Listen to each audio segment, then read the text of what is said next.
एक मछुआरे की जीवटता की कहानी। भारत के एक छोटे से तटीय गांव में रमेश नाम का एक मछुआरा रहता था।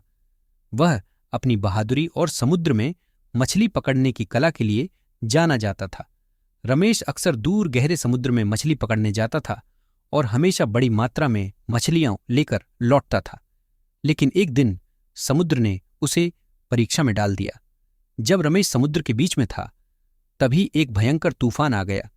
लहरें विकराल रूप ले चुकी थीं और उसकी छोटी सी नाव को जैसे पत्ते की तरह इधर उधर फेंक रही थीं। रमेश ने नाव को संभालने की पूरी कोशिश की, लेकिन विशाल लहरों ने उसकी नाव को पलट दिया और रमेश समुद्र में अकेला फंसा रह गया। तूफान जारी रहा और रमेश केवल एक लकड़ी के टुकड़े के सहारे तैरता रहा। दिन बीतते गए और वह जमीन से दूर होता चला गया। दिन में सूर्य की तपिश उसे झुलसा देती और रात में ठंडी हवाएं उसे कंपा देती। उसके पास न खाने को कुछ था और न पीने को पानी, और बचने की कोई उम्मीद नजर नहीं आ रही थी। लेकिन रमेश ने हार मानने से इनकार कर दिया।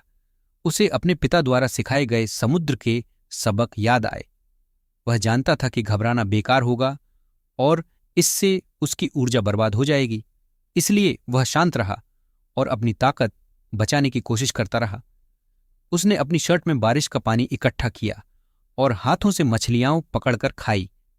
उसने अपनी फटी हुई शर्ट से एक अस्थायी पाल भी बना लिया ताकि वह लकड़ी के टुकड़े को सूर्य की दिशा में ले जा सके, यह जानते हुए कि इससे वह पश्चिम की ओर जाएगा जहां जमीन हो सकती थी।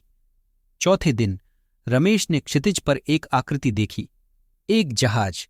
उसने अपनी बची हुई सारी ताकत से हाथ हिलाया और जोर से चिल्लाया।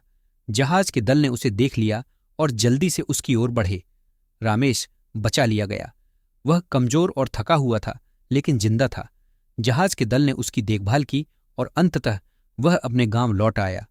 गांव के लोग उसे देखकर बेहद खुश हुए और उसकी जीवटता की कहानी सुनकर दंग रह गए। रमेश ने समुद्र का सामना किया और अपनी जान बचाई, न सिर्फ अपनी शारीरिक ताकत से, बल्कि अपनी शांत मनस्थिति, समझदारी और जीवित रहने की अदम्य इच्छा के कारण।